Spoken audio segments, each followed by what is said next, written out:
بسم اللہ الرحمن الرحیم۔ السلام علیکم۔ آج ہمارا موضوع ہے اللہ کے راستے سے بھاگنے پر ندامت اور گھبراہٹ۔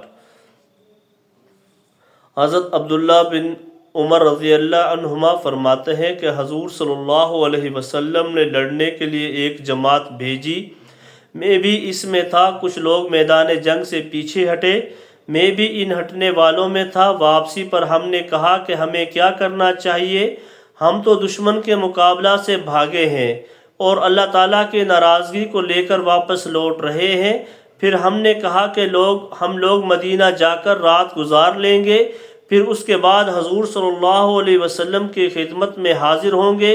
پھر ہم نے کہا نہیں، ہم سیدھے جا کر حضور صلی اللہ علیہ وسلم کی خدمت میں اپنے آپ کو پیش کر دیں گے۔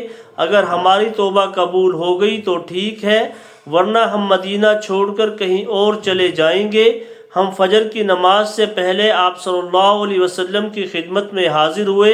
ہماری خبر ملنے پر آپ صلی اللہ علیہ وسلم باہر تشریف لائے اور فرمایا، یہ لوگ کون ہیں؟ ہم نے کہا ہم تو میدان جنگ کے بھگوڑے ہیں۔ آپ صلی اللہ علیہ وسلم نے فرمایا نہیں، بلکہ تم تو پیچھے ہٹ کر دوبارہ حملہ کرنے والوں میں سے ہو۔ میں تمہارا اور مسلمانوں کا مرکز ہوں، تم میرے پاس آ گئے ہو، اس لیے تم بھگوڑے نہیں ہو۔ پھر ہم نے آگے بڑھ کر حضور کے دست مبارک کو چوما۔ حضرت عبداللہ بن عمر رضی اللہ عنہما فرماتے ہیں کہ حضور صلی اللہ علیہ وسلم نے ہمیں ایک سریہ میں بھیجا۔ جب ہمارا دشمن سے مقابلہ ہوا تو پہلے ہی حملہ میں شکست ہو گئی، تو ہم چند ساتھی رات کے وقت مدینہ آ کر چھپ گئے۔ پھر ہم نے کہا بہتر یہ ہے کہ ہم لوگ حضور صلی اللہ علیہ وسلم کی خدمت میں جا کر اپنا عذر پیش کر دیں۔ چنانچہ ہم لوگ حضور کی خدمت میں گئے۔ جب ہماری آپ سے ملاقات ہوئی تو ہم نے عرض کیا، یا رسول اللہ، ہم تو میدان جنگ کے بھگوڑے ہیں۔ آپ نے فرمایا نہیں، تم تو پیچھے ہٹ کر دوبارہ حملہ کرنے والے ہو اور میں تمہارا مرکز ہوں۔ بہقی میں حضرت ابن عمر رضی اللہ عنہما سے اس جیسی حدیث مروی ہے، اور اس میں یہ مضمون بھی ہے کہ ہم نے کہا، یا رسول اللہ، ہم تو میدان جنگ کے بھگوڑے ہیں۔ آپ صلی اللہ علیہ وسلم نے فرمایا نہیں، تم تو پیچھے ہٹ کر دوبارہ حملہ کرنے والے ہو۔ ہم نے کہا، یا نبی اللہ، ہم تو یہ ارادہ کر لیا تھا کہ ہم مدینہ نہ آئیں، بلکہ سمندر کا سفر کر کے کہیں اور چلے جائیں۔ ہم تو اپنے بھاگنے پر بڑے شرمندہ تھے۔ آپ صلی اللہ علیہ وسلم نے فرمایا، ایسے نہ کرو، کیونکہ میں ہر مسلمان کا مرکز ہوں۔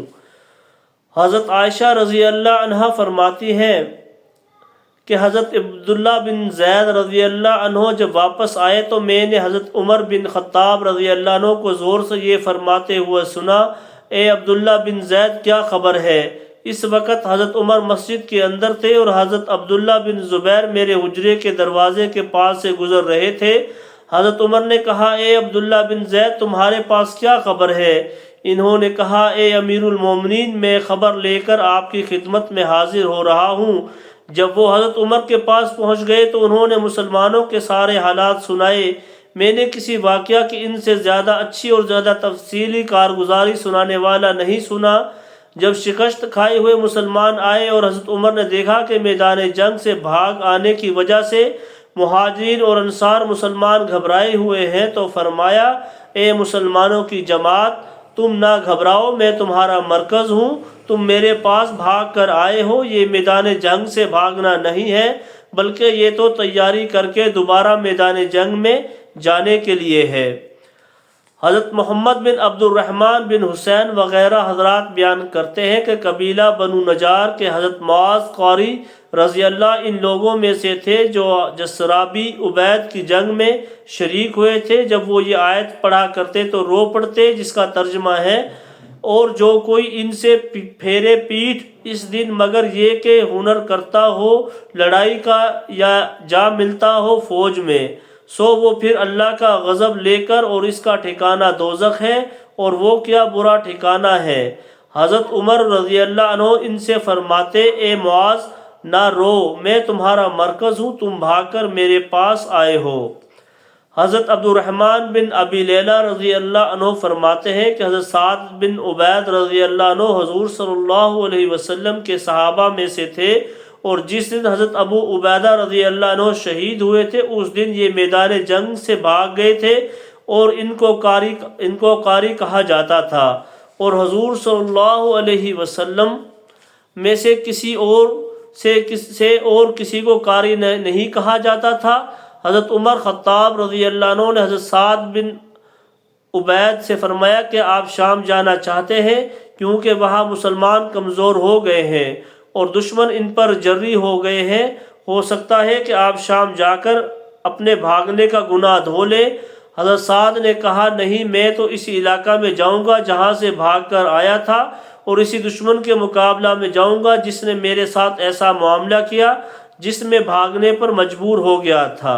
چنانچہ حضرت سعد قادسیہ چلے گئے اور وہاں جا کر شہید ہوئے۔ جو کچھ پڑھا ہے اللہ تعالی ہم سب کو اس پر عمل کرنے کی توفیق عطا فرمائے۔ اس کے ساتھ ہے اللہ کے راستے سے بھاگ جانے والوں پر نکیر۔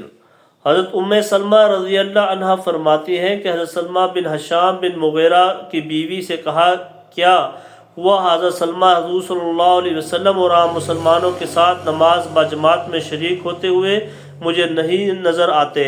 ان کی بیوی نے کہا اللہ کی قسم وہ گھر سے باہر نہیں نکل سکتے، کیونکہ جب بھی وہ باہر نکلتے ہیں تو لوگ شور مچا دیتے ہیں، اے بھگوڑے کیا تم اللہ عز و جل کے راستے سے بھاگ گئے تھے؟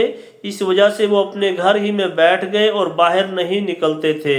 اور یہ غزوہ موتا میں حضرت خالد بن ولید رضی اللہ عنہ کے ساتھ شریک ہوئے۔ حضرت ابو ہریرہ رضی اللہ عنہ فرماتے ہیں کہ میرے اور میرے چچا زاد بھائی کے درمیان بات بڑھ گئی۔ اس نے کہا کیا تم غزوہ موتا میں بھاگے نہیں تھے؟ مجھے کچھ سمجھ نہ آیا کہ میں اسے کیا جواب دوں۔ جو کچھ پڑھا ہے اللہ تعالی ہم سب کو اس پر عمل کی توفیق عطا فرمائے۔ السلام علیکم۔